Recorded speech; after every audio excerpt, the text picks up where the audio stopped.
Hola a todos, muy buenas noches. Estamos iniciando en este momento este webinar que hemos preparado para ustedes como Comité Científico COVID-19 de la región del Biobío.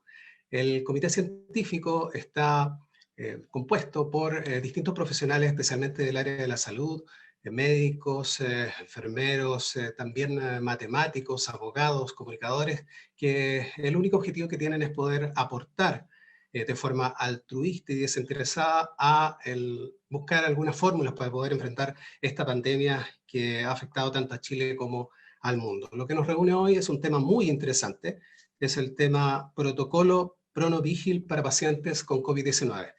Específicamente es la experiencia del Hospital del Trabajador. Y para que podamos saber más detalles de cuál es la experiencia que han tenido los profesionales del Hospital del Trabajador de la Asociación Chilena de Seguridad, invitamos a Lorena Sariego. Antes de poder dar detalles de su currículum, queremos agradecer al Hospital del Trabajador de la Asociación Chilena de Seguridad el que haya podido estar con nosotros en esta cruzada desinteresada para poder informar respecto a lo que está ocurriendo en relación a este revolucionario protocolo. Por supuesto, esta actividad está producida por Giro.cl, una consultora de asuntos públicos y comunicaciones de Concepción que altruistamente está dando soporte a esta actividad.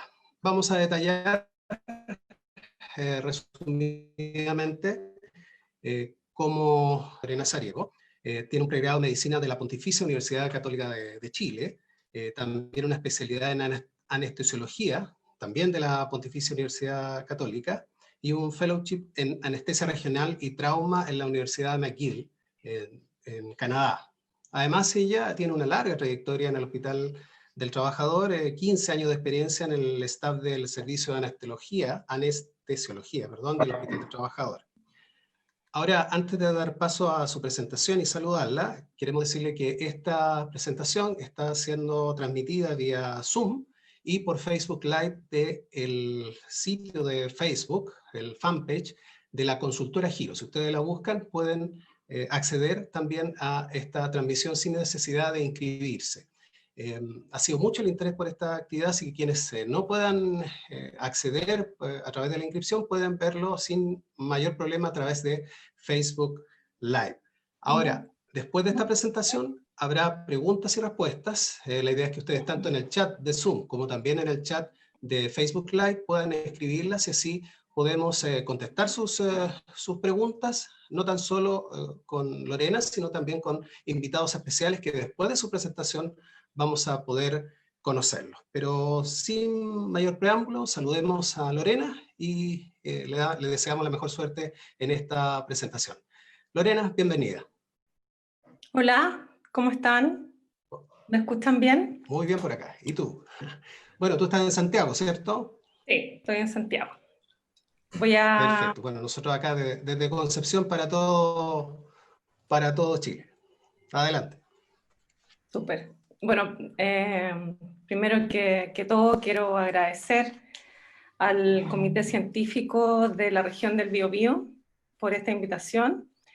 También felicitarlos porque he sido testigo de toda la ayuda, de toda la energía que han puesto estos días, estas últimas semanas, con el objetivo de ayudar a su región. Realmente emocionante todo lo que hacen. Y estoy súper contenta de que como H podamos aportar con un granito de arena a toda esta ayuda para la región. También me gustaría una vez más agradecer a la Sociedad Chilena de Medicina Intensiva y la Sociedad Chilena de Medicina de Urgencia por todo el aporte al país que han hecho a través de su hospital digital. La verdad que sin todas esas charlas, sin todas esas recomendaciones, habría sido imposible poder enfrentar esta pandemia. Los anestesistas nos tuvimos que subir a la ola antes de que nos aplastara, y la verdad es que el hospital digital ha sido central para que podamos entregar lo mejor a nuestros pacientes. También quiero hacer un reconocimiento a mis colegas, a los anestesistas, porque de anestesias generales, regionales y bloqueos de plexo hemos tenido que pasar a hablar de driving pressure, reclutamiento, pulso de corticoides, dímero D, y realmente estoy súper orgullosa porque todos hemos estudiado mucho y nos estamos entregando 100% a nuestros pacientes. También un reconocimiento especial a César Santis, que está con nosotros, que la verdad que su charla en la jornada de la SOCHIMI realmente nos cambiaron la perspectiva 180 grados, y gracias a esa charla, y bueno, hay muchas más, yo creo que cambiamos el enfoque y pudimos enfrentar mucho mejor la pandemia y alejarnos un poco del colapso. Y bueno, finalmente decirles que estoy orgullosa de trabajar en el Hospital del Trabajador. Realmente tenemos un equipo fantástico que ha sido capaz de alinearse detrás de este protocolo, que realmente hemos tenido muy buena experiencia. Y también reconocer a nuestro gerente, Rodrigo de la Calle, que con su magnífico liderazgo ha sacado lo mejor de nosotros y nos ha potenciado para lograr el objetivo, que es entregar lo mejor a nuestros pacientes. Y por último, un reconocimiento al Benja Mujica, que es el subgerente de planificación estratégica, que me ha ayudado incansablemente con todo el aporte gráfico y comunicacional. Así que muchas gracias, Benja. Ahora les voy a compartir pantalla.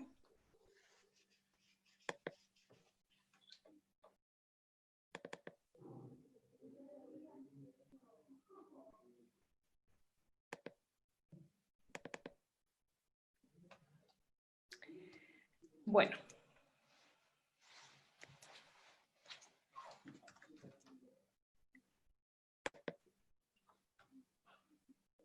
¿Me escuchan? ¿Puedo tener algún feedback? ¿Me escuchan? Muy bien, fuerte y claro. Súper. Entonces, ¿cuáles son los objetivos de esta presentación? Robustecer los conceptos e hitos más importantes del protocolo para asegurar que el proceso sea totalmente exitoso y así llegar al objetivo final, que es evitar la intubación, evitar la ventilación mecánica y, por lo tanto, evitar las complicaciones asociadas de la ventilación mecánica, sobre todo las infecciosas. ¿De dónde viene el protocolo, el PronoVigil? El PronoVigil viene en el fondo de la mala experiencia que habían tenido los hospitales en China, con unas altas tasas de mortalidad en los intensivos. Y bueno, alguien se acordó de la buena experiencia que existía del prono en los pacientes ventilados con síndrome de distrés respiratorio. Entonces dijeron, bueno, en esa desesperación de que todo andaba mal, ¿por qué no probamos el PronoVigil? Y algunos trabajos empezaron a mostrar tasas muy altas de éxito, aproximadamente tasas de éxito de 40-50%. ¿Qué significa eso? Que si nosotros tenemos 10 pacientes y los ponemos en prono, 6 pacientes irán a intubación mecánica y 4 los podremos salvar de la intubación, lo que es fantástico. ¿Cuáles son las estrategias? Asegurar de cumplir rigurosamente todas las etapas. ¿Por qué? Porque nosotros queremos ofrecerle a nuestro paciente por lo menos el 50% de éxito o mucho más. Y para eso vamos a tener que hacer todos nuestros esfuerzos por adherir al paciente a la posición prono el mayor tiempo posible. Para entender esto un poco, tenemos que saber que hay dos tipos de daños pulmonares. El primer daño es como el primario, ¿no es cierto?, que es dado por la inflamación del coronavirus. Ahí, la verdad, que no podemos hacer nada. Es el mismo concepto del tequiado, que tiene en el fondo una injuria inicial, ¿no es cierto?, que no podemos hacer nada, pero podemos actuar en la injuria secundaria evitando la hipoxia y la hipotensión. Esto es lo mismo. Tenemos un daño primario, que es el inflamatorio, que no podemos actuar mucho ahí, y después tenemos un daño secundario, que es un daño mecánico, producido por el mismo paciente en este esfuerzo respiratorio excesivo, que produce una presión negativa excesiva, llevando a sobredistensión y daño alveolar, amplificando el daño pulmonar y llevándonos a la insuficiencia respiratoria. Entonces, ahí es donde nosotros tenemos que enfocar todos nuestros esfuerzos, en disminuir el daño secundario. Este es un video proporcionado por el doctor Santis, que muestra que el paciente empieza a hacer un esfuerzo, ¿no es cierto?, respiratorio excesivo, con presión negativa excesiva y por lo tanto con daño pulmonar. Y es eso lo que tenemos que rápidamente evitar.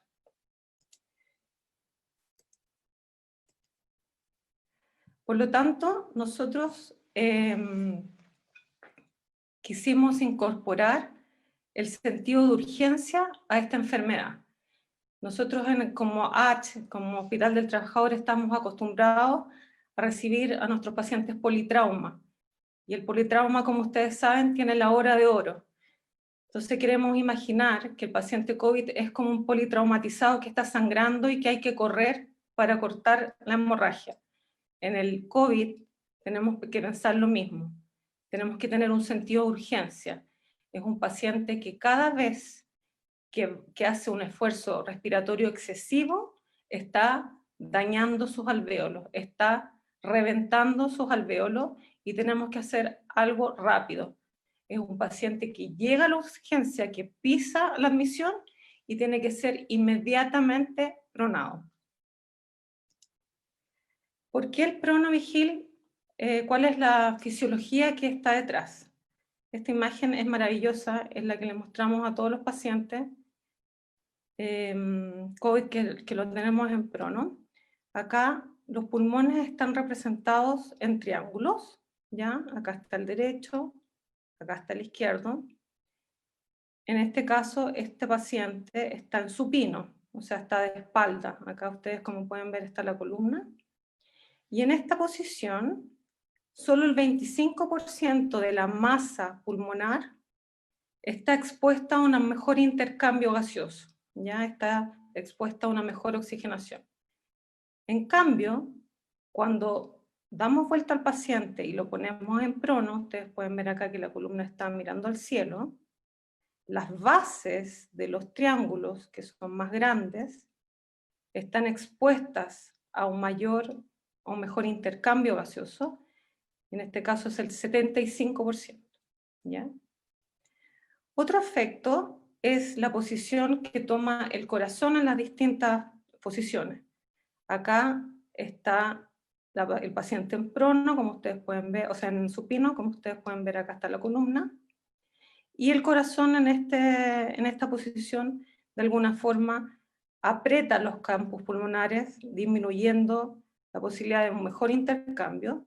En cambio, cuando el paciente está en prono, ¿ya?, el corazón se desplaza hacia adelante, liberando campos pulmonares para una mejor oxigenación.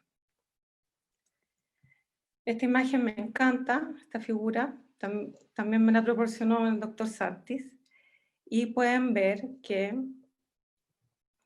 acá en la posición supino, ¿ya?, los alvéolos van disminuyendo de diámetro en la medida que van hacia la parte dorsal. En cambio, en la situación de prono, los alvéolos se mantienen de un mismo diámetro y podemos lograr una oxigenación más homogénea. Y donde se ve súper claro es en este gráfico, que tenemos la relación de ventilación y perfusión, y como ustedes ven, los puntos se empiezan a acercar a la relación ideal, que es 1, la relación BQ1. No así en el supino, que están todos los puntos dispersos. ¿Me están escuchando? ¿Puedo tener algún feedback del...? Súper bien. Súper. Entonces, el pronovigil mejoraría el intercambio gaseoso, disminuiría el trabajo respiratorio, disminuiría el autodaño que estamos hablando y mejoraría el drenaje de las secreciones. Entonces, vamos a los criterios de inclusión y de exclusión. Los criterios de inclusión, entonces, sería básicamente un paciente que se comunica, tiene que ser un paciente que coopera, porque él mismo se tiene que ajustar su posición independientemente. La saturación, vamos a ver una saturación de menos del 92%, a pesar de una oxigenoterapia de bajo flujo, y una taquipnea de 25 a 40, pero les tengo que decir que hemos rescatado pacientes hasta con frecuencias respiratorias de 49. Con respecto a los criterios de exclusión, básicamente están dados por la clínica, ¿ya? Principalmente dado en el aumento del trabajo respiratorio. Eso es uso de musculatura accesoria. Retracción supraclavicular, retracción intercostal y respiración paraojal, ¿ya? Por supuesto también inestabilidad hemodinámica, agitación mental o desorientación. Ahora, si el paciente entonces tiene criterios para entrar en nuestro protocolo de pronovigil, tenemos que ponerlo en prono lo antes posible, ¿ya? Tenemos que no olvidarnos de este sentido de urgencia, no olvidarnos de esta hora dorada del paciente COVID. Por cada respiración estamos perdiendo alvéolos y cada alvéolo cuenta a la hora de ganar este partido. Alertar al anestesista o la persona que va a estar encargada de la vía aérea, porque siempre tenemos que pensar que el paciente puede colapsar y vamos a tener que manejarle la vía aérea. El aporte de oxígeno va a ser brindado por dispositivos de alto flujo. Primero, si tenemos a mano, cánula nasal de alto flujo, y si no, mascarilla con reservorio. Después vamos a ver por qué. Monitorizar al paciente en prono. O sea, el paciente llega, lo primero que se hace, se pone en prono, después se monitoriza, después se coloca la vía venosa, y las metas de saturación no son altas, son de 89, 92, estos pacientes lo toleran muy bien. Hay que evitar la hiperoxia porque es dañina, lo sabemos. Y ya hay que empezar a explicarle por qué el paciente está así, hay que explicarle cuál es la importancia de la adherencia y asegurarse, por supuesto, todo el tema de las mangueras, de evitar las desconexiones, evitar sacar las vías venosas. En general, la posición Trendle en buen inverso es más cómoda para los pacientes. No utilizar sedación en esta etapa de la urgencia, porque podemos además sumarnos alguna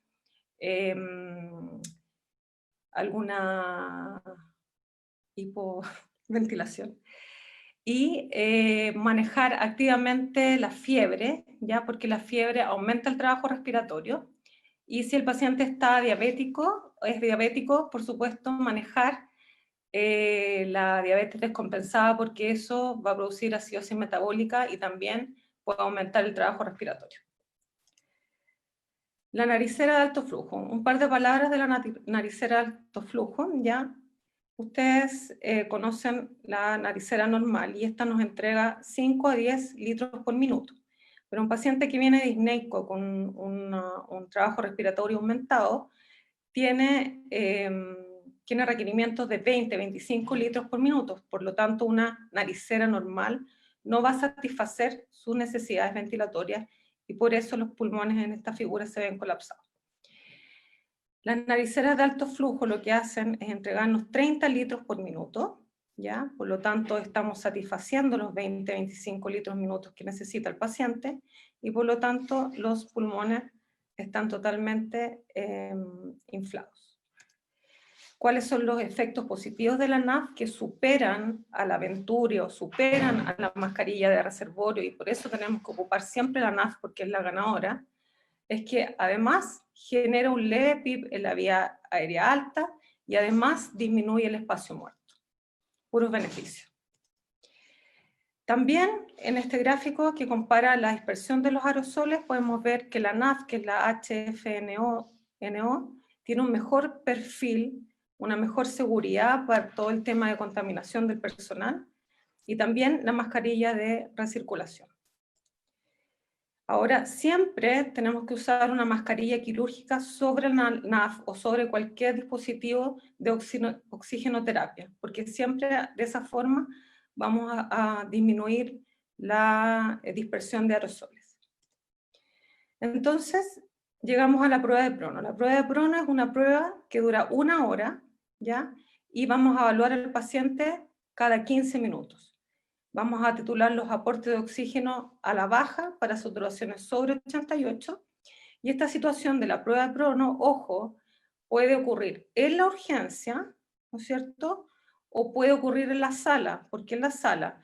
Porque a veces, ¿no es cierto?, hospitalizamos pacientes leves que se sienten mal, que están con fiebre, que están deshidratados porque han tenido diarrea, etcétera, pero en el curso de su hospitalización tienen un quiebre, ¿ya? Y empiezan con disnea y empiezan con insuficiencia respiratoria. Entonces hay que tener ojo porque las pruebas de Prono también pueden ocurrir en la sala.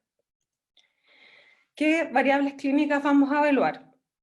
Yo diría que lo más importante de todo esto es el tema del uso de la musculatura accesoria, el tiraje supraclavicular, la retracción costal, la respiración paradojal.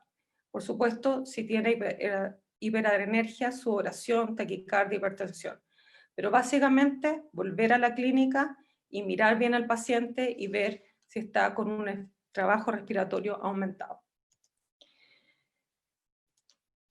Entonces, si el paciente a la hora de iniciar el Prono no presenta signos de trabajo ventilatorio, se sugiere mantener la posición de Prono por todo el tiempo que el paciente lo tolere. Después vamos a ver que lo que vamos a exigirle al paciente es que esté 16 horas al día en Prono. Si se requiere, el paciente puede alternar posición Prono con decúbito lateral izquierdo o derecho, siempre retornando a la posición de Prono cuando sea posible. Y la taquipnea aislada no es un signo de trabajo ventilatorio.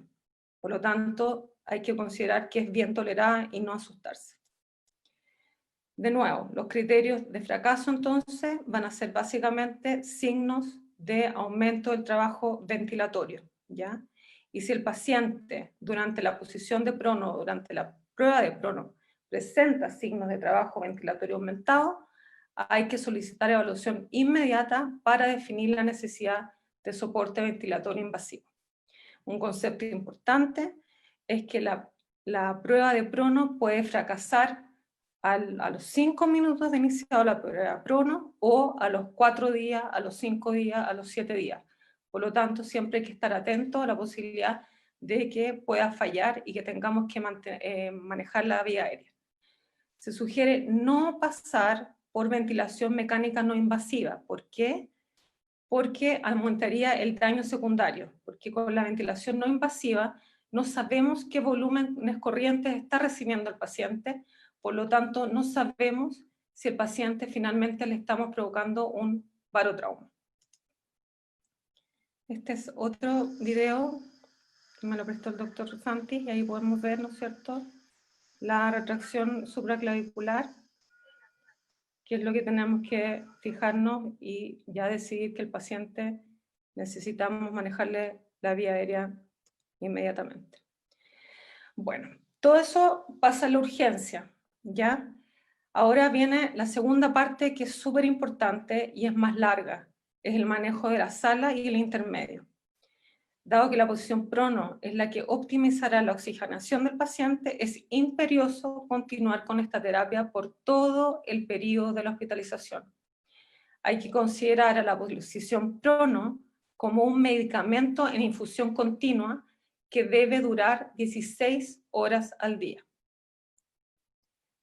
Esta diapositiva se la copié de la Lebrun, que está por ahí, y es de una experiencia de un hospital de China, que básicamente lo que quiero, el mensaje acá, es que esta es la PAFI, ¿no es cierto?, relación entre la FiO2 y la presión arterial de oxígeno, y los días. Y lo que quiero que noten es que durante los días hay una tendencia en el fondo a la mejora de la oxigenación, ¿ya? Y, ojo, cada vez que el paciente del Prono pasa al supino, hay un deterioro de la oxigenación, y ese es el concepto que hay que tener.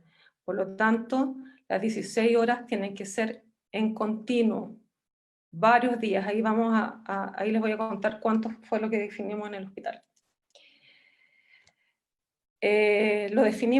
Definimos 7 días en el hospital, a no ser que el paciente cumpla criterios de alta. Y esto les quería contar este caso porque fue una brecha de atención que tuvimos, pero finalmente nos sirvió para aprender. Llegó una paciente que fue ingresada al protocolo el 18 de junio y estaba ingresada para el protocolo de Pronovigil. Y a los 3 días me llaman y me dicen, doctora, tenemos un nuevo ingreso para el protocolo en sala, para el protocolo de Pronovigil. Entonces les pido el nombre y me doy cuenta que es la misma paciente.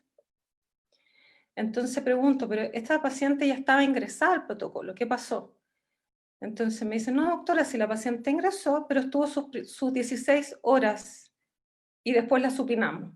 Entonces me di cuenta que yo no había sido muy clara, o el protocolo no había sido muy claro, y quedó el concepto de que eran solo 16 horas después de la prueba de prono. Entonces, en base a esta experiencia, digamos, a esta brecha de atención que tuvimos, finalmente decidimos dejar la prueba de, o sea, la posición prono por 7 días, a no ser que cumpla criterios de alta que después los vamos a conversar, ¿ya? Entonces, probablemente lo que pasó con esta señora, que hizo las 16 primeras horas, se reclutó, pero después de 24 horas de supino, de nuevo empezó con disnea y con dificultad respiratoria, y por lo tanto cumplió nuevamente criterios para entrar al protocolo, pero la verdad que ella nunca se debería haber supinado. Entonces, ¿cómo vamos a lograr el éxito de la adherencia a la posición prono? Va a depender de estos 6 puntos, ¿ya? Lograr comunidad del paciente, darle todo el apoyo para que el paciente pueda adherir a la terapia lo más que pueda, facilitarle apoyos, almohadas, ponerle protección a las sinapsis, que son muy molestosas y a veces generan escaras y lesiones en la nariz. Darle la posibilidad al paciente que pueda alternar algunas posiciones, alternar con decúbito lateral izquierdo, derecho por 20 minutos, que pueda supinarse para las comidas, 20 minutos, que si está muy cansado en la cama, quizás pueda sentarse, pero necesita tener una mesa de apoyo para poder doblarse hacia adelante y poder hacer un símil con el prono. Y siempre recordarle al paciente que no olvide que la posición prono es la que entrega el mayor beneficio y por lo tanto hay que privilegiarla frente a las otras. El tercer punto es súper importante, información al paciente. El paciente hay que informarlo, tiene que saber por qué está de guata, hay que explicarle, hay que darle también apoyo psicológico, contención emocional. Estos pacientes, como ustedes saben, son pacientes que están en la soledad absoluta, no pueden ver a sus familiares, a veces no pueden conectarse con ellos, están angustiados, piensan que se van a morir en cualquier momento y hay que apoyarlos. El punto 5 es súper importante también, involucrar al paciente.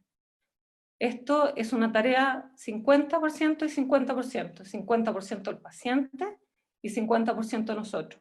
Hay que incorporar al paciente en su terapia. Es su responsabilidad adherir a la terapia en forma independiente. Es un trabajo compartido con el personal de salud. Y por supuesto, evitar retiros voluntarios de las vías venosas y sobre todo la línea arterial que a veces cuesta tanto colocar.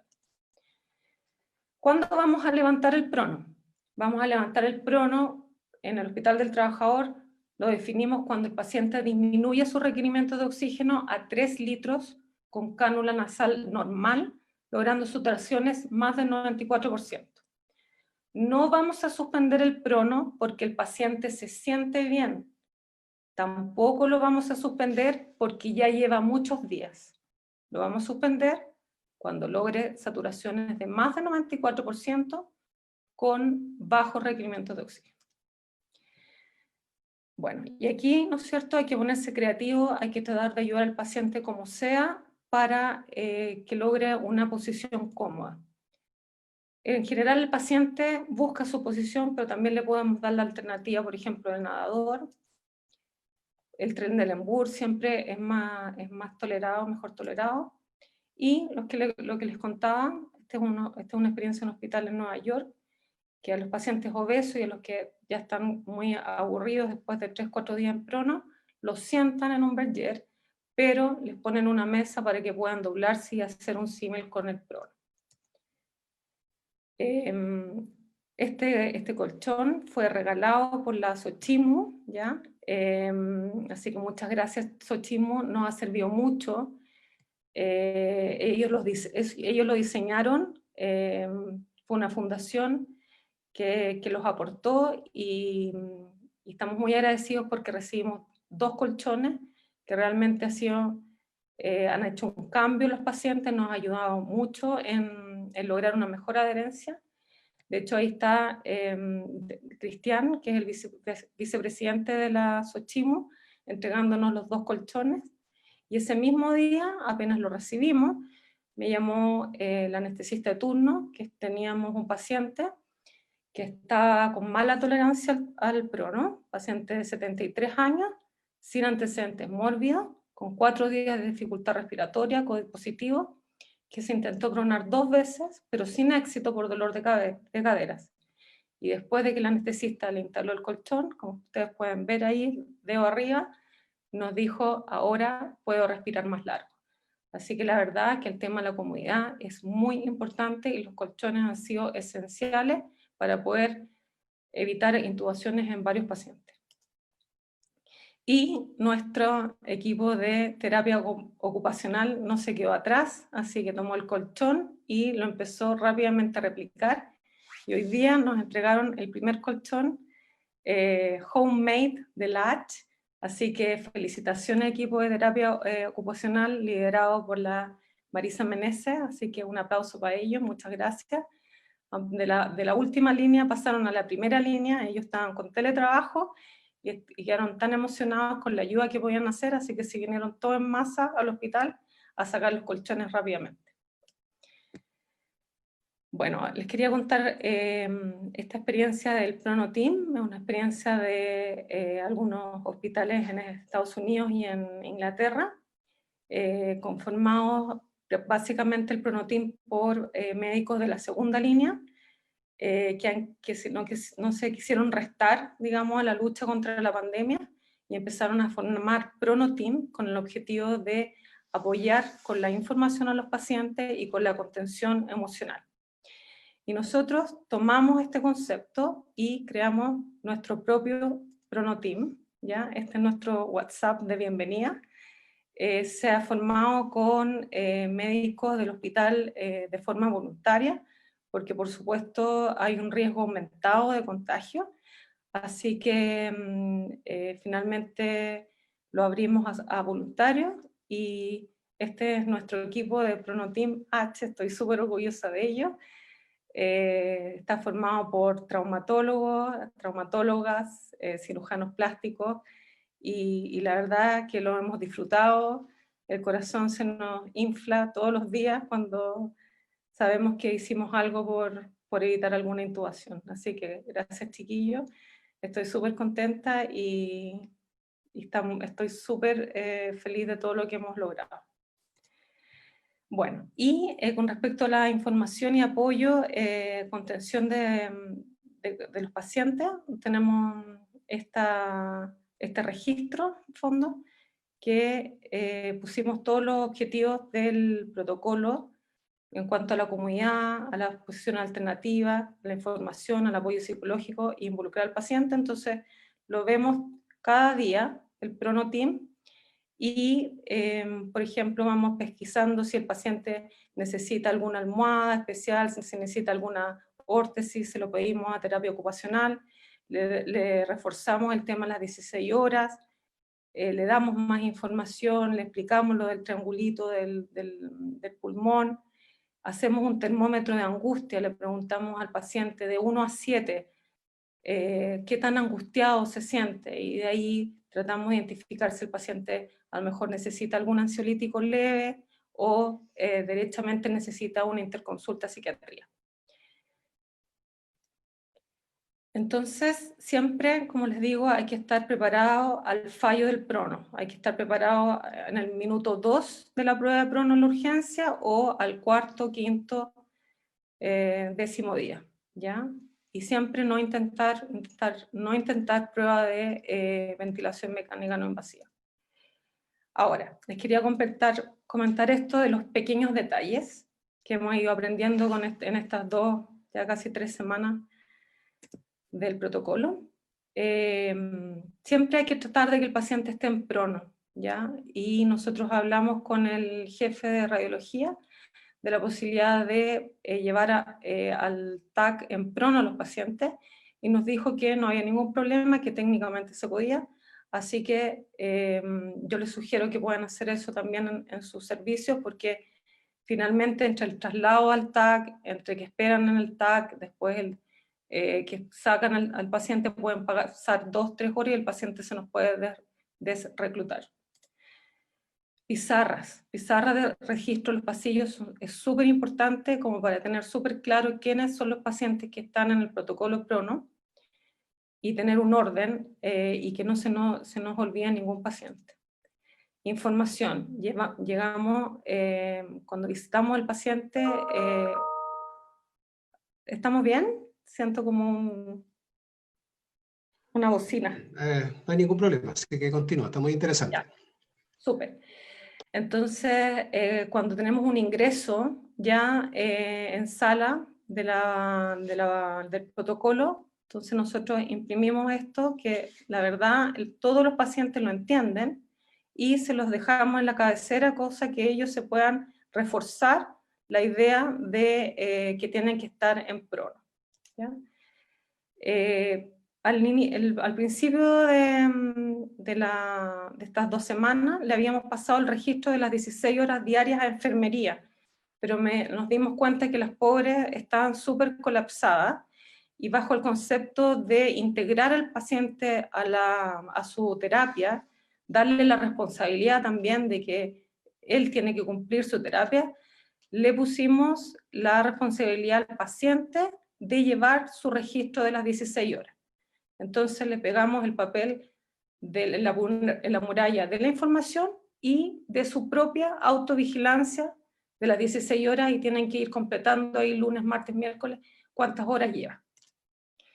Ahora les voy a mostrar un caso clínico que ocurrió en la urgencia, un paciente de 48 años sin antecedentes mórbidos, con un IMC 36, frecuencia respiratoria 35, saturación de 74, con ambiental, y frecuencias cardíacas de 119. Febril. Después de 30 minutos de prono y con 1 gramo de paracetamol, llegó a 35, no cambió mucho la frecuencia respiratoria, su saturación aumentó a 91 y su frecuencia cardíaca bajó, estaba afebril, y su uso de musculatura accesoria bajó porque estaba en 3 cruces. Y este paciente ya está de alta.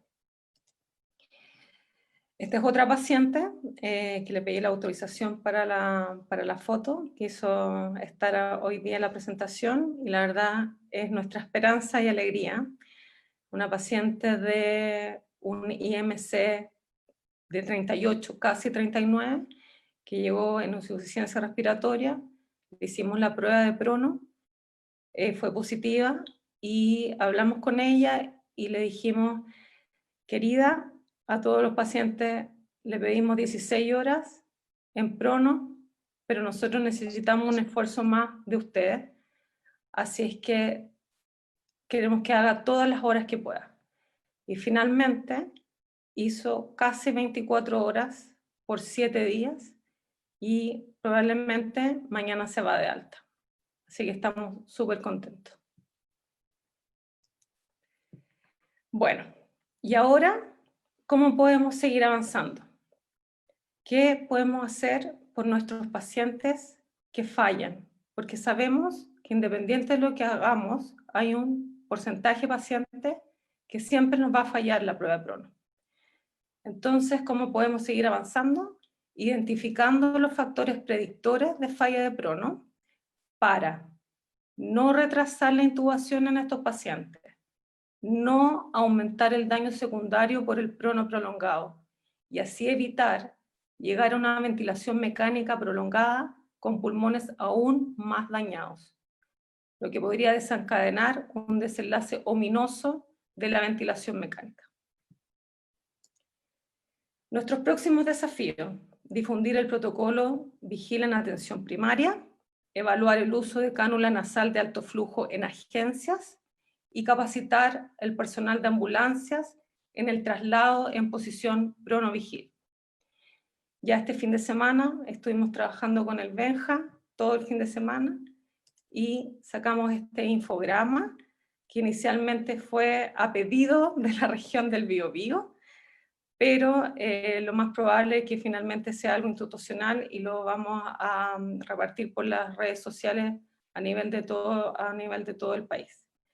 Es un muy buen resumen de todo el protocolo y da todas las recomendaciones para que podamos tener un pronovigil desde la atención primaria, que va a ser la mejor forma de cuidar cada alvéolo y podamos enfrentar mejor esta lucha, digamos, que es no llegar a la ventilación mecánica.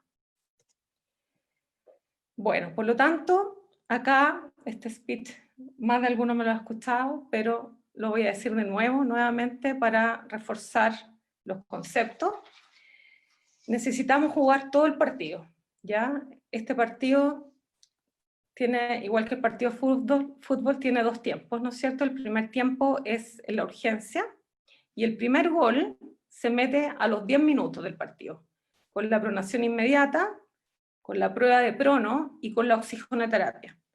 Ahora, si le ponemos una CNAF, metemos al toque un gol de palomita. Y si le bajamos la fiebre o le manejamos la diabetes descompensada, ahí sí que tiramos al tiro un gol de media cancha. El segundo tiempo, a diferencia del fútbol, es mucho más largo. Hay que asegurarse que el paciente cumpla 16 horas de prono. Hay que decirle al paciente que esta es como su medicación, que va a pasar en forma continua, que no puede suspenderlo, que sí puede alternar de cúbitos laterales, puede supinarse para comer, o si se cansa mucho, se puede sentar doblado hacia adelante. Ahora, si el paciente come de guata, ahí sí que lo aplaudimos, porque va a significar que va a completar más de 16 horas. Si no logramos esto, si no logramos que el paciente tenga sus 16 horas, nos meten inmediatamente 2 goles y un autogol. Ahora, si durante el partido el paciente se fractura el tobillo, por ejemplo, empieza con respiración paraojal, retracción supraclavicular o retracción costal, es hora de que el paciente vaya a descansar, que se vaya a la banca.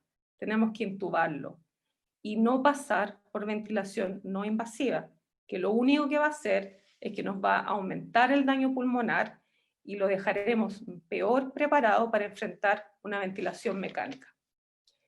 Ahora, si en la atención primaria le colocamos una NAF y además trasladamos al paciente en ambulancia, ahí sí que nos damos un gol de camarín y probablemente vamos a ganar el partido. ¿Cuáles son los mensajes para la casa? Primero, el sentido de urgencia. No queremos perder más alvéolos. Cada alvéolo cuenta. Este es un medicamento en infusión continua por 16 horas diarias. No podemos suspenderlo. La NAF es la ganadora. Y si no, mascarilla de reservorio. Si aumenta el trabajo respiratorio, tenemos que intubarlo. Siempre tenemos que estar preocupados de la comunidad del paciente y siempre tenemos que darle apoyo psicológico. Como dice mi amiga Mari Carmen, anestesista de la alemana, que está aquí al lado mío apoyándome, este partido no se gana en las UCIs, se gana mucho antes. Se gana en la atención primaria, se gana en las ambulancias en prono, se gana en las urgencias o se gana en la sala, pero no hay que llegar a la UCI enfrentándose a un 50 o un 60% de mortalidad. Todos somos importantes para ganar este partido. Súmate ahora. Gracias.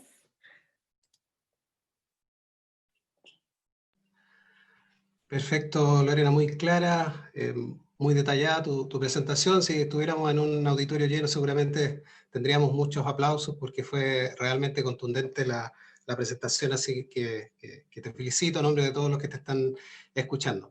Antes de pasar a la próxima etapa, quería hacerte una pregunta. En relación a este protocolo, ¿hay alguna instrucción por parte del Ministerio de Salud para que tanto en hospitales públicos como en privados se pueda aplicar esto que trae tantos beneficios?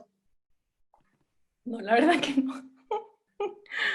No, la verdad que no sé. Aquí, mira, aquí la que se ha ganado los aplausos es la Sochimi y la Sochimu, porque ellos finalmente nos dieron todas las directrices y gracias a ellos estamos alejándonos del colapso y gracias a ellos vamos a enfrentar mejor la pandemia. Ellos son los que la han llevado para que podamos avanzar. Pero no, hasta, no sé, chiquillos, si quieren contestar a ustedes, no sé si hay algo que venga del ministerio. Perfecto, ahí les vamos a dar la oportunidad. Gracias por la respuesta. Pero, ¿qué tal si los presentamos primero? En primer lugar, quiero dar la oportunidad de que haga alguna reflexión respecto a la interesante presentación que ha hecho la doctora Lorena Soriego al doctor Luis Enver Gaete. Él es especialista en medicina de urgencia, presidente de la Sociedad Chilena de Medicina de Urgencia, la SOCHIMU, y además es subdirector de la Clínica MED y del staff del Servicio de Urgencia del Hospital Clínico UC Christus. Doctor, ¿cómo está usted? Hola Luis, ¿qué tal? En primer lugar, felicitar a la Lorena, se pasó extraordinario. Yo creo que por primera vez me quedó extremadamente claro esto.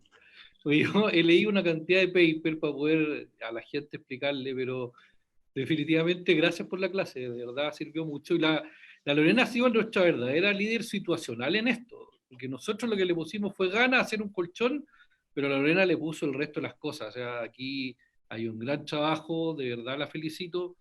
Y ella tiene mucha razón en algo que es súper importante. Esto es un partido. Yo estoy en una clínica deportiva, yo soy en este momento subdirector por una cosa circunstancial de la clínica METS, y acá hay muchos deportistas y acá se hace mucho entrenamiento funcional.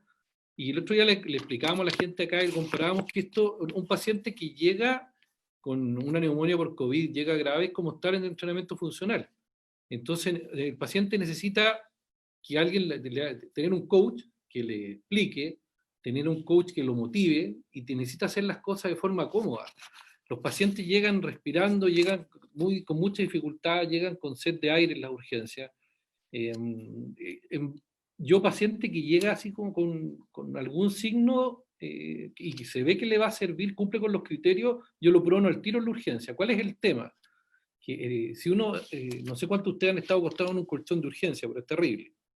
Es súper incómodo, es súper flaco, para los que somos más gordos, topamos la parte la parte dura al tiro, entonces es un tema. Y esto nos ha ayudado mucho a ir a evitar intubaciones, que es súper importante porque no tenemos tanta unidad crítica ahora. Estamos con N problemas a nivel nacional, pero por una cosa de que esto genera mucha demanda de cama crítica, y esto nos ha ayudado a evitar un poco y a poder eh, limitar un poco esto, el traslado. Yo, hay cosas, de verdad le agradezco a Lorena, se pasó con la presentación, recalcar algunas cosas que ella ha dicho. Es importante la comodidad del paciente. El colchón que nosotros hicimos lo diseñó el doctor Richard Levitan, que es un emergenciólogo en Estados Unidos, que eh, se creó este colchón porque específicamente porque se dio cuenta que en la urgencia en Nueva York, que donde estaba la embarrada, los pacientes no estaban tomando en cuenta el prono. Tenemos una cercanía con él y él nos dio el diseño, nos regaló el diseño. Acá en Chile logramos donaciones y lo estamos repartiendo. Ahora estamos tratando de repartir a regiones, así que va a llegar, si ustedes quieren, nos pueden hacer llegar sus solicitudes. Nosotros estamos tratando de levantar más fondos para hacer donaciones, porque hemos estado donando a todos los hospitales y clínicas que podemos. Y hay una cosa que es importante, un pequeño tip para la urgencia, que lo que dice Lorena es cierto. Lo primero que hago yo es pronarlo. Y cuando yo lo prono, al paciente le tengo que preguntar sobre qué lado duerme, y en ese lado le pongo la vía. Perdón, en el lado contrario le pongo la vía. Por ejemplo, si duerme sobre el lado derecho, póngale la vía en el brazo izquierdo, porque ¿qué es lo que va a hacer naturalmente el paciente cuando se quiera girar? Se va a girar sobre el lado que él duerme. ¿Y qué es lo que hemos visto nosotros? Que en ese momento, si uno lo pone en el lado que no corresponde, se arrancan las vías. Y ahí uno pierde eso. Entonces eso es súper importante. Pregúntele al paciente un Buen tip, punto. que pregúntele al paciente sobre qué lado duerme y le ponen en el brazo contrario la vía. Y eso es Buen súper tip. importante. Sí. No se las pongan en los pies, porque también hicimos la prueba de ponérselo en los pies, y el paciente cuando está de prono por algún motivo mueve los pies más de la cuenta y se los termina arrancando. Entonces traten de ponerlo en un brazo. Súper importante motivar al paciente, y ahí nosotros en el grupo de Medicina Urgencia en la Universidad Católica estamos extremadamente agradecidos de Lorena, porque ella literalmente nos salvó un becado. Teníamos un becado al límite, que de verdad iba camino a la intubación, que trabajando en la urgencia se agarró COVID y la Lorena lo pronó, y él reconoce que si no hubiera sido por la motivación de ella, no... Fue una verdadera entrenadora como de entrenamiento funcional, de esos que te motivan, te gritan, pero fue súper bueno porque ahora está en su casa y no requirió intubación. Así que súper agradecido y nada, pues felicitaciones Lorena y muchas gracias por llevar a fácil algo que es complejo explicar. Perfecto, Luis. Muchas gracias por tu comentario. Bueno, y sigamos presentando a nuestros invitados, que son de lujo por lo demás. Tenemos al doctor Alejandro Brun Cruz, que es médico jefe del Departamento de Medicina Intensiva de la Pontificia Universidad Católica. La idea es que haga un breve comentario y también saluda a Lorena y la felicite por esta tremenda presentación. Doctor. Hola, buenas tardes. Bueno, primero felicitar a Lorena por la presentación excelente y a todos los organizadores por la iniciativa. Bueno, creo que Lorena cubrió muy bien buena parte de los temas que están implicados en una estrategia que hasta hace muy poco tiempo la veíamos como algo anecdótico. Muchos hemos realizado prono por muchos años en cuidado intensivo a los pacientes ventilados, y a pesar de que pensábamos que era muy razonable que los pacientes en ventilación espontánea también podrían beneficiarse, nunca nos habíamos atrevido a implementarlo, tener un paciente en insuficiencia respiratoria boca abajo. Había ciertos temores de qué pasaba si es que había que manejar de urgencia la vía aérea. Y la verdad es que la pandemia de alguna manera nos obligó a romper esos temores, y lo que se ha ido viendo es que era factible, de que es mucho menos riesgoso de lo que pensábamos, y efectivamente tenemos la impresión, aunque faltan datos duros, de que se ha evitado un número muy significativo de intubaciones. En algunos casos se ha hecho asociado esto a cánula de alto flujo, pero en otras muchas partes también se ha hecho sin cánula de alto flujo porque no han estado disponibles, han estado todas utilizadas, y la estrategia es igualmente efectiva. Las dos cosas tienen un efecto probablemente aditivo. Si uno tiene la cánula, en general es una buena idea combinarlo, pero si no está, puede que el pronogil sea una buena solución. Así que yo creo que esta estrategia llegó para quedarse. Tenemos algunas dudas, efectivamente, respecto a cuál es el porcentaje de intubaciones que estamos evitando, por una parte, y ahí nos faltan datos, y está muy difícil obtener datos en el contexto de esta pandemia por la presión asistencial. Hay algún estudio randomizado, controlado que están dando en Francia, y hay otro más en otra parte de Europa. Así que quizás en algunos meses vamos a tener ya información más dura respecto a la eficacia. Otro tema que nos preocupa y cierta incertidumbre respecto, ¿cierto?, a los pacientes que finalmente terminan intubados, a veces después de varios días de aplicar la estrategia, donde tenemos la duda si es que la progresión o la severa condición que tienen una vez que uno los intuba se relaciona en alguna medida a haber diferido mucho la intubación. Por eso estamos tratando de buscar algunos predictores que nos permitieran identificar más tempranamente cuáles son los pacientes que van a fallar.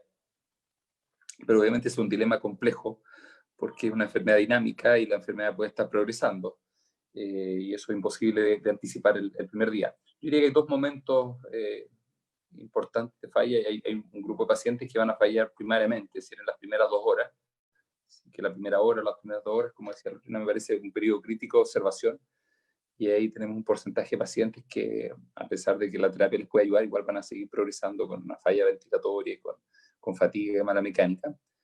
Y luego un porcentaje más bajo de pacientes que puede fallar en forma más tardía. Algunos lo hacen después de 2, 3, 4, hasta 5 días incluso. Normalmente los pacientes ya pasan el quinto o sexto día, son muy pocos los que fallan. Y bueno, no tenemos todavía elementos duros, pero lo que sí nos parece, ¿cierto?, es que los pacientes que en general están cada vez más lábiles, que toleran más los cambios de posición, que se cansan con facilidad al hablar o al alimentarse, son probablemente pacientes que están demasiado al límite. Eso es esperable en las primeras horas, pero cuando eso va increciendo y está presente al tercer, al cuarto, al quinto día, probablemente es un signo de alto riesgo de que el paciente falle, y ahí tenemos la disyuntiva de si intubar más tempranamente a ese paciente o por lo menos llevarlo quizás a una unidad de cuidado intensivo para visitarlo más de cerca. Afortunadamente son los menos y creemos que hay 2/3 de los pacientes que en general con estas estrategias están zafando de la intubación y la ventilación mecánica.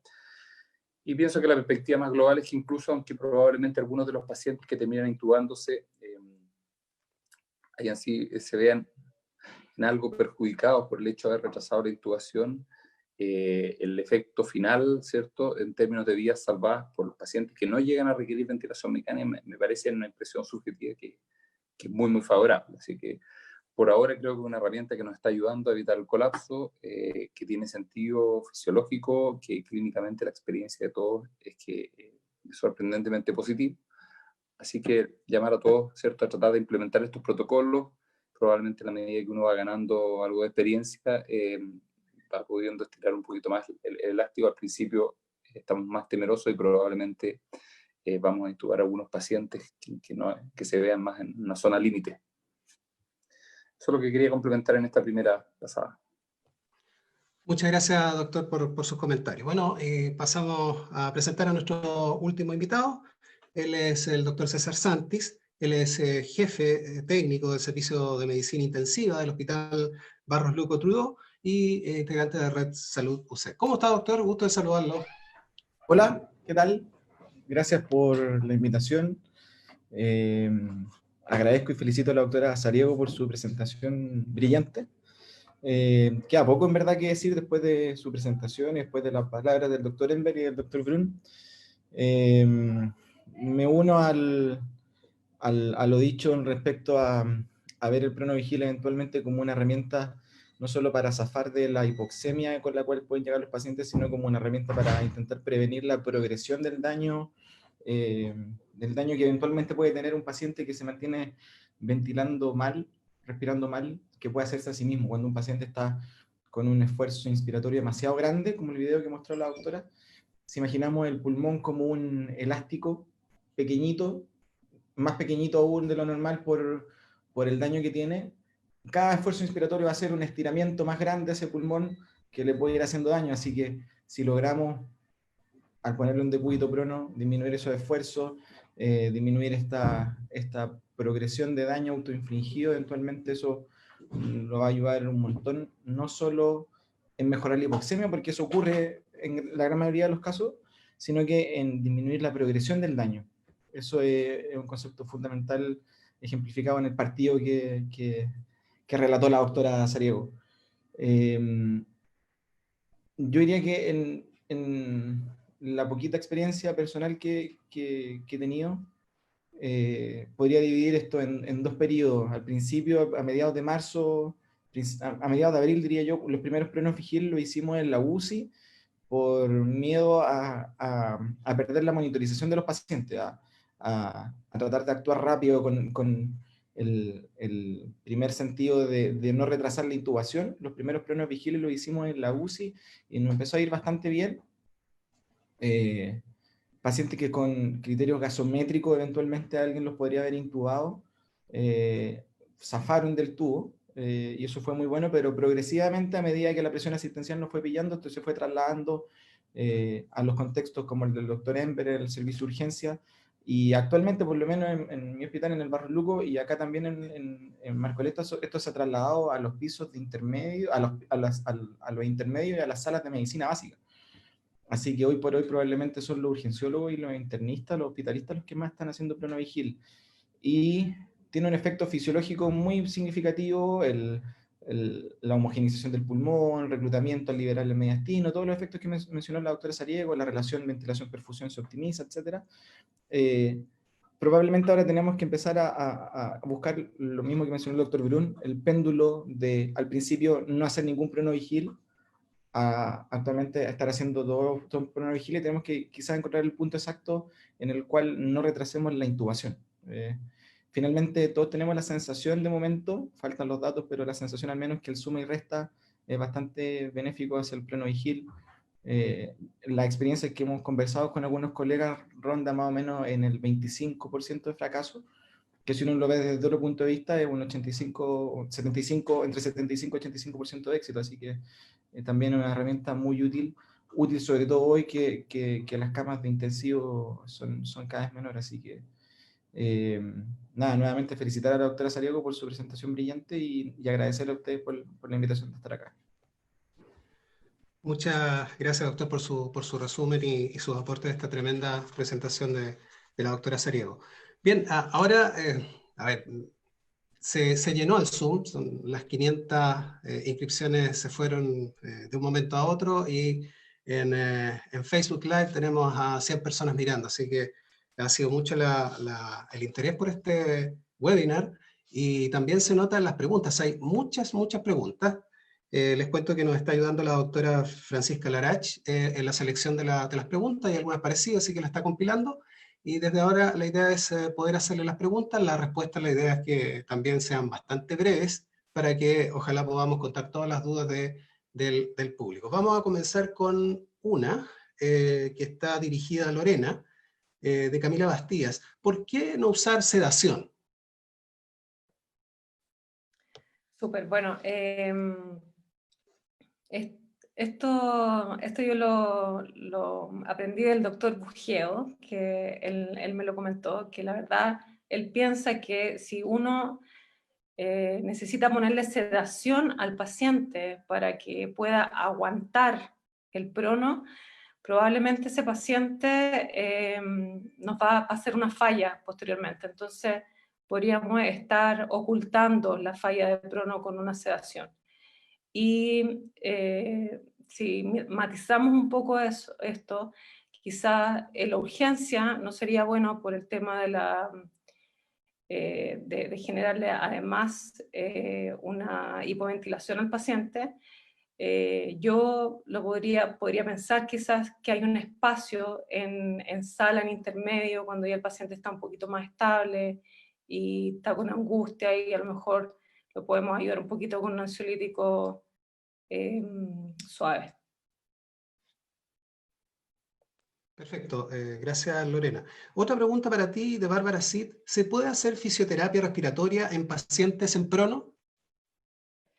Justamente hoy día tuve una reunión con el jefe de kinesiología de mi hospital, que hablamos de eso. Él me dijo que él quería un espacio, digamos, para poder ayudar a los pacientes con las secreciones, con la kinemotora, y quedamos en que lo dejamos escrito ya en el protocolo, que van a ser 20 minutos de kine al día en caso de que sea necesario, pero el kinesiólogo se tiene que responsabilizar con que después de los 20 minutos el paciente posicionarlo en prono nuevamente, lo más rápidamente posible, cosa de que no quede el paciente, digamos, sentado y esperando media hora, una hora más para la posición de prono, porque tenemos que cumplir 16 horas.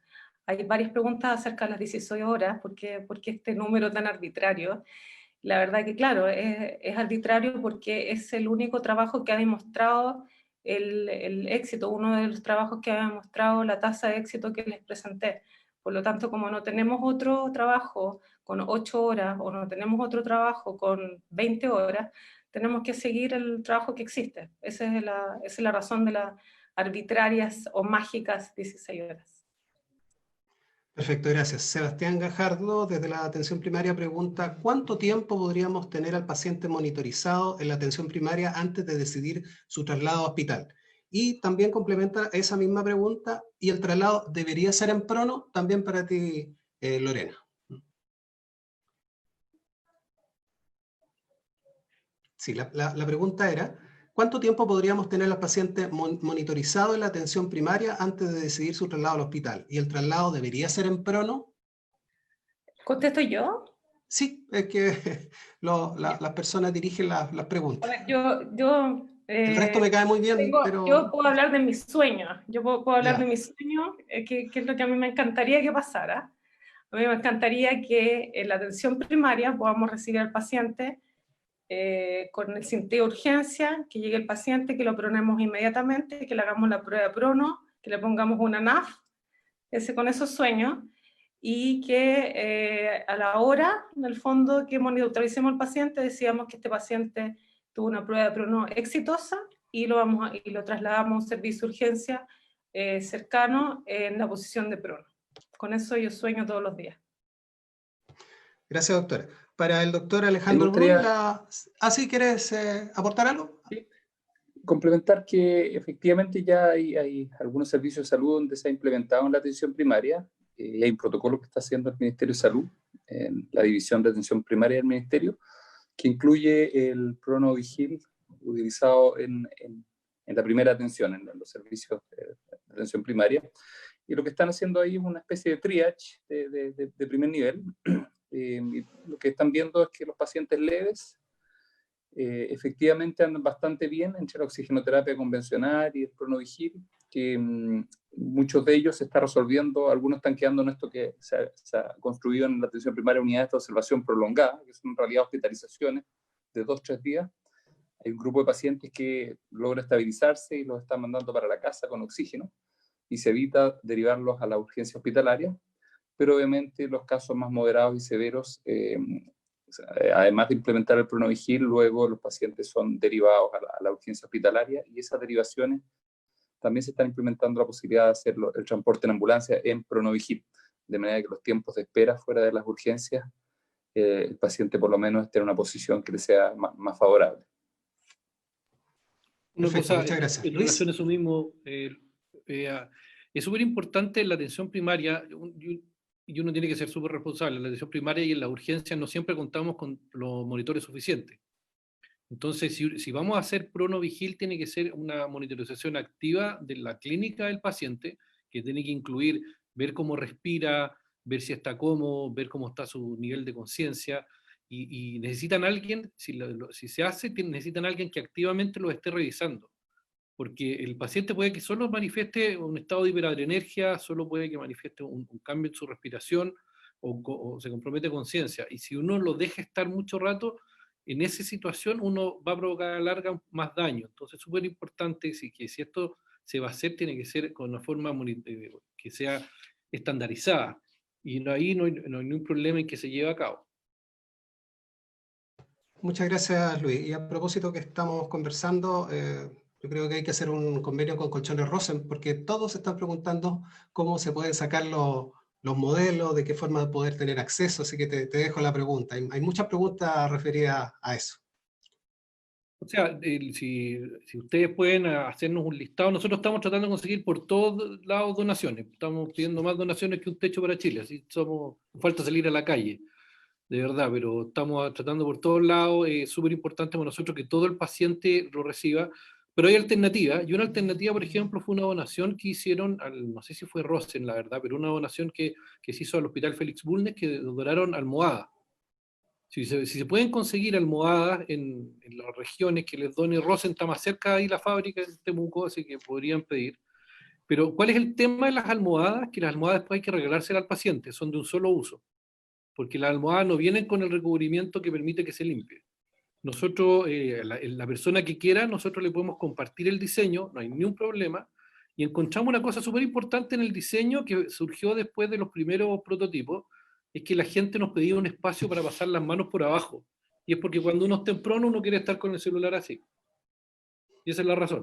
Y con eso se mejoró la adherencia de una manera increíble. El chileno es súper dependiente del celular, y uno le da entretención, le da, incluso que en un lugar que es lo que sugirió una persona, al paciente le dan el WhatsApp de una de las personas que está ahí. Entonces, como no existe timbre para todo en la urgencia, le mandaba un WhatsApp al paramédico o a quien se designe. Y eso también ha servido. Entonces son cosas que uno va viendo día a día, pero si necesitan el diseño, necesitan que nosotros los ayudemos, nos pueden hacer llegar la solicitud. ¿Algún mail, algún correo, Doc? Es contacto, lo voy a escribir en el chat, contacto@sochimu.cl. Perfecto, contacto@sochimu.cl, para que lo anoten las 500 personas que nos están escuchando hoy. Ahí lo subí. ¿Algo más, doctor? No. Perfecto. Una pregunta para Lorena, vamos rápidamente porque son muchas preguntas. Lorena, en tu grupo de pacientes, ¿qué porcentaje de ellos ha tolerado bien las 16 horas y no la toleran y debieron ser intubados?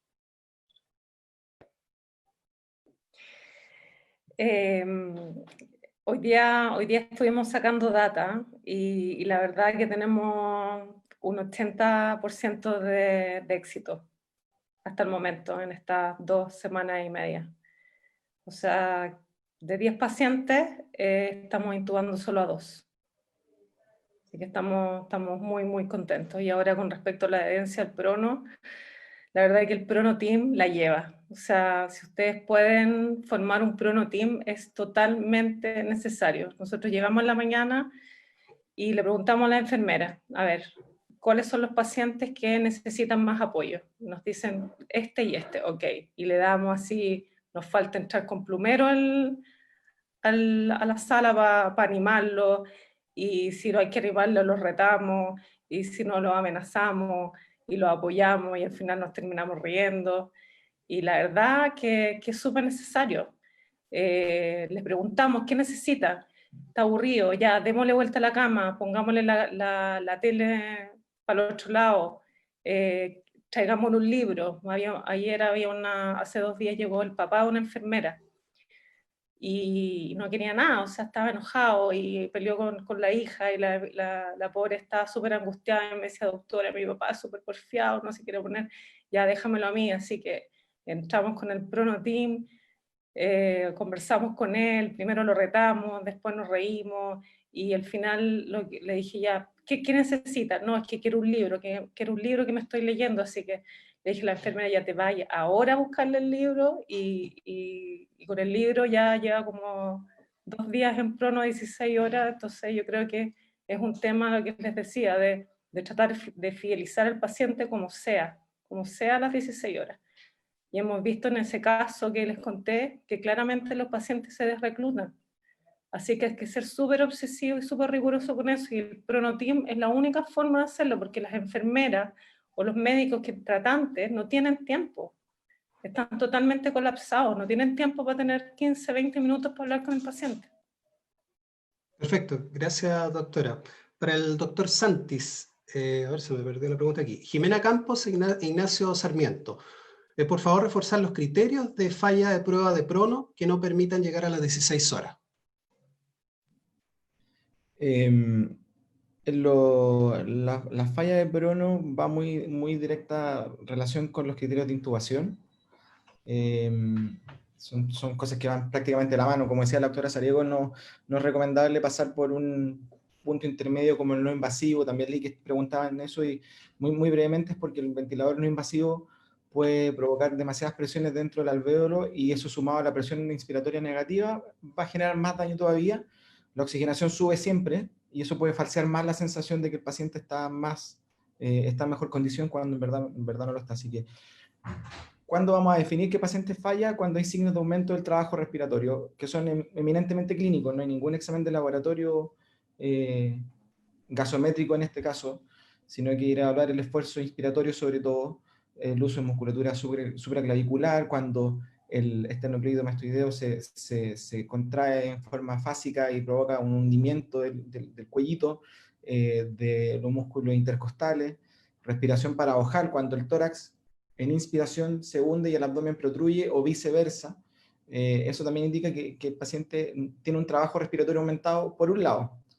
Y por otro, que quizás es igual de importante, es la tolerancia a este trabajo respiratorio aumentado. Porque alguien joven, quizás sin tanta patología, puede estar con un trabajo respiratorio aumentado, pero lo tolera bien.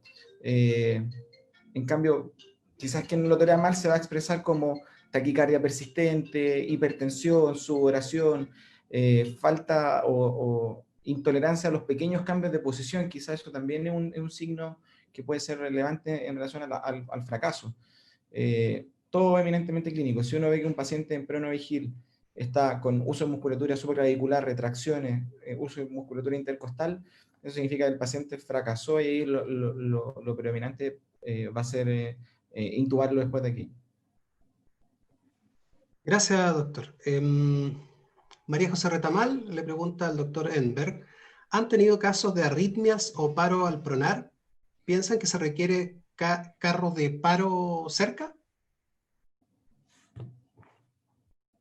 Micrófono, doc. En la urgencia llegan pacientes de todo tipo, y pacientes, los pacientes no son estándar, entonces puede pasar cualquier cosa.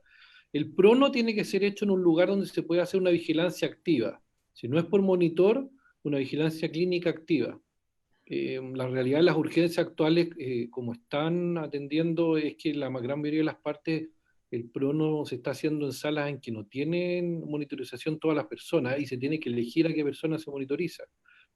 Esa vigilancia activa requiere que se esté preparado para todo. Entonces, si tienen la posibilidad de tener un monitor cerca, un monitor con desfibrilador y un carro de paro, es lo ideal. Ahora, experiencia que yo he tenido, no que yo haya sabido tampoco, en general un paciente que llega a ese nivel es porque no venía para el prono, porque el paciente tenía otro requerimiento desde el punto de vista de la vía aérea. Entonces, es muy importante hacer una buena selección de estos pacientes para no tener que llegar a ese extremo. Ahora, si un paciente hace una arritmia, hay que darlo vuelta, porque ahí lo que hay que hacer siempre es si un paciente sufre una inestabilidad, es hacer una evaluación primaria, y no salir de la evaluación primaria a un segundo paso hasta que se logre compensar al paciente. Entonces, si un paciente se inestabiliza, estando en prono, hay que darlo vuelta y buscar cuál es la causa, y tratarla. Gracias, doctor. Para Lorena, Bárbara Cid pregunta, ¿se puede hacer fisioterapia respiratoria en paciente en prono? Te comenté que había hablado con el jefe Kine y él me pidió levantar el prono. Por eso dimos 20 minutos. Así que sospecho que no es muy fácil hacerlo en posición de prono. Perfecto. Doctor Brun, se ha descrito en algunos pacientes la hipoxemia silente. En base a esto, igual no usar gases, solo esfuerzo respiratorio. ¿Han necesitado manejar la ansiedad con fármacos? ¿Cuál podría ser? Sí, algunos pacientes ya monitorizados en cuidado intensivo, intermedio, efectivamente hemos utilizado algunos fármacos en dosis baja, algunos pacientes que han estado un poquito ansiosos cuando nos ha parecido que no es derechamente por un trabajo respiratorio aumentado, hemos usado un poco de clonazepam, y en otros pacientes que han estado con un poco de dolor, hemos usado algo de metadona subcutánea, pero esto tiene que ser ya en unidades bien monitorizadas, porque obviamente cuando uno pasa a ese nivel está en un área de mayor riesgo. Respecto a este tema de la hipoxemia silente, la happy hipoxemia, que esto es un paciente que está con saturaciones muy bajas o con altos requerimientos de oxígeno, pero que parece tener muy poco trabajo respiratorio, efectivamente eso es algo que se da con mayor frecuencia en los pacientes COVID que en otras formas de neumonía o de insuficiencia respiratoria aguda.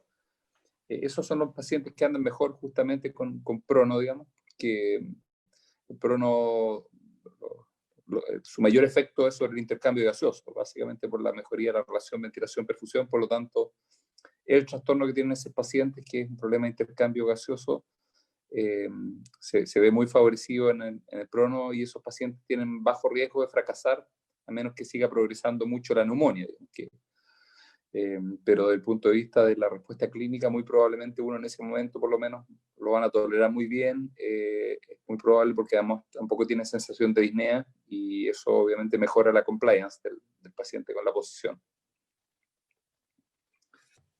Perfecto, muchas gracias. El doctor Santi se tuvo que retirar, está de turno. Había una pregunta para él, pero se la hago a Alejandro Brun. ¿Se mantiene el paciente en ayuno? Porque si requiere intubación, ¿sería con el estómago lleno? En general, en las primeras horas lo estamos manteniendo en ayuno, pero bueno, depende del contexto, digamos, y en la atención primaria, pacientes muy leves, probablemente no sea razonable mantenerlo mucho tiempo, pero los pacientes que llegan más límites, en que utilizamos además del prono, cánula alto flujo, y que estimamos que el riesgo de intubación es relativamente alto, en general los mantenemos en ayuno las primeras 24 horas. Los pacientes que rápidamente están más leves y que uno ve que la acentuación es de baja probabilidad, se les ofrece un régimen líquido inicialmente. Pero la gran mayoría de los pacientes al segundo o tercer día les permitimos algún tipo de régimen, excepto quizás un subgrupo que está muy al límite. Algunos pacientes tenemos nosotros que los trasladamos normalmente a la UCI que no toleran ni siquiera 15 minutos en supino, que necesitan estar 24/7 en prono, y esos son pacientes que tienen un alto riesgo de intubarse en cualquier momento, y hemos tenido algunos pacientes así que han estado 3, 4, 5 días, y esos pacientes los hemos manejado con suero simplemente en ayunos prolongados, y hemos tratado después de usar unas fórmulas, unos suplementos, que con poco volumen el paciente logra recibir una cantidad de nutrientes importante. Eso lo estamos implementando ahora como un protocolo complementario. Pero obviamente, claro, va a haber un riesgo de que al intubarlo sea estómago lleno. Igual todas estas intubaciones son de secuencia rápida en general, así que un riesgo manejable. Y si no alimentamos a los pacientes por varios días, los vamos a tener más ansiosos, con más decaimiento, así que hay que incorporar ese elemento en la ecuación. Probablemente las primeras 24 horas no sea tan crítico, pero ya segundo, tercer, cuarto día es difícil mantener a un paciente vigil y sin alimentación. Gracias, doctor. Nos quedan 9 minutos de este webinar, así que vamos a tratar de acelerar las preguntas y las respuestas. Para la doctora, ¿es factible prueba de prono en paciente obeso? De todas maneras, la paciente que presenté tiene un índice de masa corporal de 38, casi 39, y fue totalmente exitosa. Mañana se da alta, estuvo 7 días, casi 24 horas en prono. Así es que los obesos, de todas maneras, además que con estos colchones que nos facilitó la Xochimmu, es mucho más fácil lograr la tolerancia. Así es que, de todas maneras, aparte que ustedes saben que en esta pandemia el IMC alto la lleva, entonces imagínate que saquemos a esos pacientes de la prueba prono, estamos sacando quizás la mitad de los pacientes. Gracias, doctora. Para el doctor Enberg, ¿ven peligroso el prono en adulto mayor con hospitalización domiciliaria? A ver, lo más importante del prono es que el paciente tiene que estar, no tiene que tener compromiso de conciencia. Un paciente que tiene que estar el prono vigil, porque si el paciente no es capaz de comunicarse, un paciente que esté institucionalizado, que no tiene capacidad de comunicarse, que tiene alguna limitación neurológica, no es una buena idea hacer un prono vigil. Porque los pacientes necesitan tener ellos también un rol activo en esto. Gracias, doctor. Lorena, ¿puedes repetir quiénes componen tu prono team y cada cuánto le pasan visitas a sus pacientes? ¿Intentan juntarlos en una sala? ¿Quién conforma mi prono team? Son cirujanos plásticos y traumatólogos.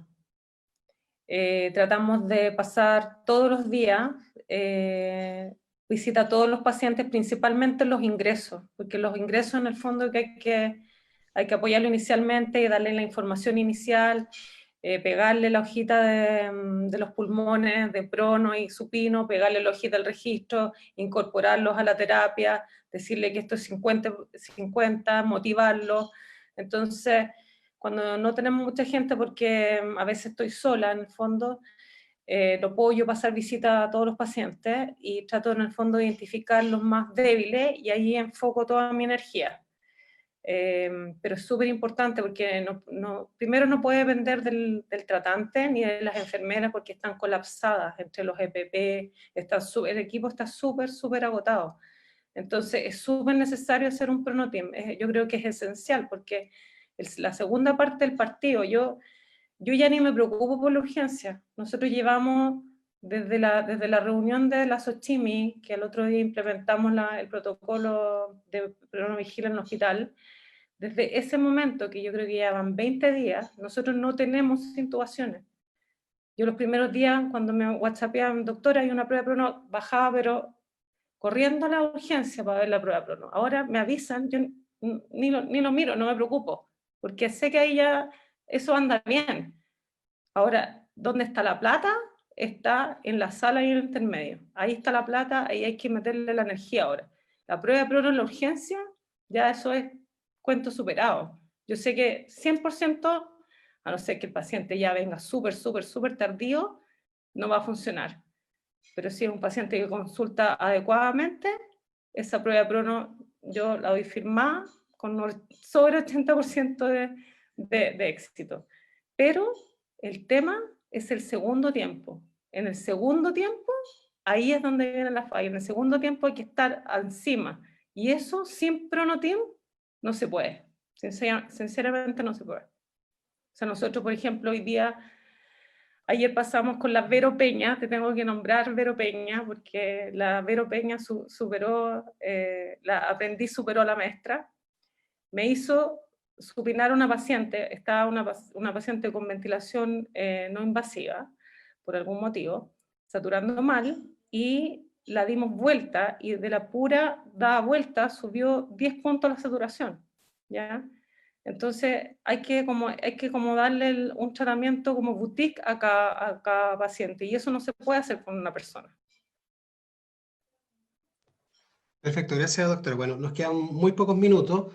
Yo les quiero pedir algo muy importante. Como sabemos, este webinar está dirigido para las personas del área de la salud que están en directa relación con los casos de COVID, ya sea kinesiólogos, SAMU, los médicos, y a todos ellos yo creo que hace falta darle algunas palabras de aliento, y ustedes que han estado en la primera línea ya en Santiago, creo que a todos nos gustaría escucharlo. Así que parte Lorena, por favor, para ir cerrando este webinar. Ay, voy a tratar de no emocionarme, la verdad. No sé, chiquillos, tenemos que unirnos a esta lucha. Todos pueden unirse, todos pueden dar su granito de arena de distintas formas. Hay que pensar, yo tengo la cabeza reventada porque todos los días se me ocurren más cosas y todo se puede hacer, todo suma, desde, no sé, hoy día se nos ocurrió comprarle revistas a los pacientes para que puedan tolerar mejor el prono. Yo creo que vamos en un súper buen camino, y ojalá alguien del ministerio nos escuche y estamos, yo creo, todos dispuestos a poder ayudar a los centros, estamos dispuestos a dar más charlas, porque la verdad, claro, aquí con el COVID no hay nada confirmado, no hay nada demostrado, no existen trabajos todavía, no sabemos si a lo mejor el pronovigil nos sirve, pero la verdad es que la experiencia es tan contundente, la experiencia, nosotros, el Ale Brum lidera un WhatsApp que están incorporados todos los jefes de servicio de los intensivos, los jefes de servicios de urgencia, y todos los días escuchamos buenas noticias. Entonces, a pesar de que no está nada demostrado, claramente tenemos una súper buena experiencia, la experiencia ha sido súper positiva, por lo tanto, y el prono es gratis. Entonces, hay que puro tratar de implementarlo esto a nivel país, porque no tiene ninguna contraindicación, no nos va a hacer mal, solo nos puede aportar. Gracias, doctora. Qué bueno que regresó, doctor Santi. Sus palabras, por favor.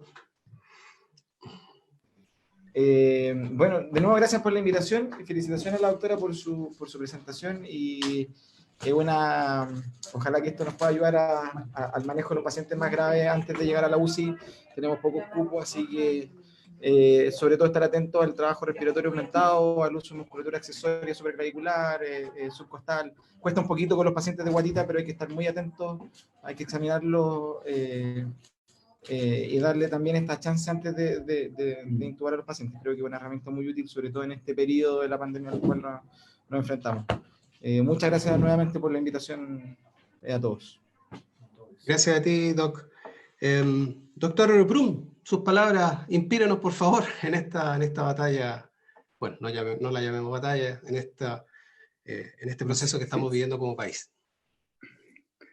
Bueno, yo creo que el pronovigil y muchas otras cosas que estamos haciendo claramente nos muestran que hemos corrido los límites de lo que imaginábamos posible muchísimo, a todo nivel. Las ampliaciones que se han hecho de camas críticas, la reorganización de los hospitales, del personal, la reconversión de las personas en funciones distintas,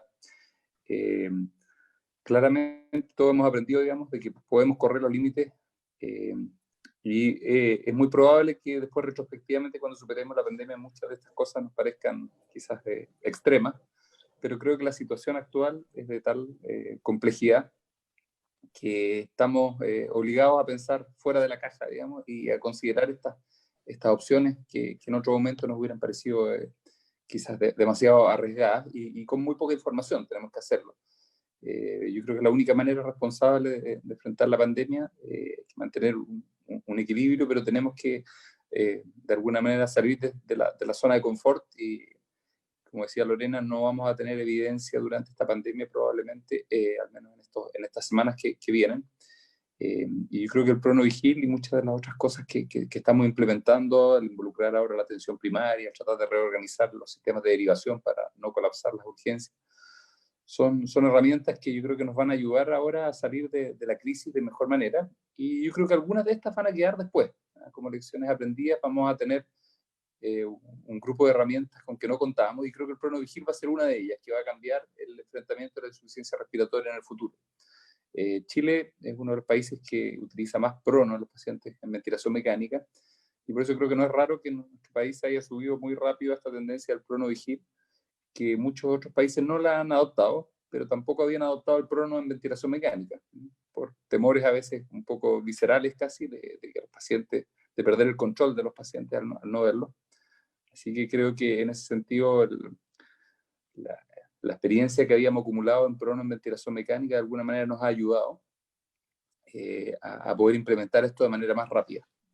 Así que creo que eso es importante tenerlo en perspectiva y ojalá podamos tener datos más duros en los próximos meses. Muchas gracias, doctor. Doctor Enberg, su turno, por favor. Yo primero agradecer a todo el personal de salud que de verdad, y se me iba a salir un chilenismo, pero decir que se están reventando trabajando. Es súper, de verdad, muchas gracias a todos. Y lo otro importante, esto se sale en equipo. Acá es importante el auxiliar de servicio, el auxiliar de aseo, el auxiliar de apoyo, los kinesiólogos, los médicos, las enfermeras, todos los administrativos, todos los integrantes del equipo de salud son súper importantes. Nadie sobra, acá todos tenemos que salir y lo importante es que esta batalla se gana de un paciente a la vez. Uno tiene que ir peleándolo lo más posible de a uno y trabajar en equipo. No se sale si no se trabaja en equipo, y la única forma de esto es que todos entendamos que hay que cuidarse, hay que preocuparse de los demás y hay que trabajar en equipo. Así que muchas gracias por la invitación. Muchas gracias a todos ustedes. Y a lo mejor más adelante podríamos hacer algo, me soplan por acá por interno, un webinar sobre ventilación médica no invasiva. A lo mejor podríamos tener esa instancia a futuro. Bien, con esto estamos cerrando este webinar. Queremos agradecer la presencia de la expositora principal, que es la doctora Lorena Sariego, por supuesto al doctor Luis Enberg, al doctor Alejandro Brun y también al doctor César Santis. Quiero hacer un agradecimiento especial también a la doctora Larach, Francisca Larach, que nos cooperó tratando de aglutinar las preguntas para que pudiéramos tratar de contestar el mayor número posible. Y también al equipo de Giro.cl, Paula Carrasco y Sebastián Alveal, que hicieron posible toda la producción y la parte técnica de este webinar. Quiero agradecer al Hospital del Trabajador de la Asociación Chilena de Seguridad que haya tenido la gentileza de poder prestarnos un ratito a una de sus más grandes profesionales expertas en Chile en este sistema. Queremos recordar que este es el tercer webinar que organiza el Comité Científico COVID-19 de la región del Biobío, que, como hemos dicho, es una agrupación altruista, no política, y que solamente tiene como objetivo poder aportar a esta pandemia. Y queremos seguir haciéndolo. Al final también queremos agradecer nuevamente al equipo de Giro.cl, que también de manera altruista ha posibilitado que este webinar haya llegado a más de 600 personas de todo Chile a través de Zoom.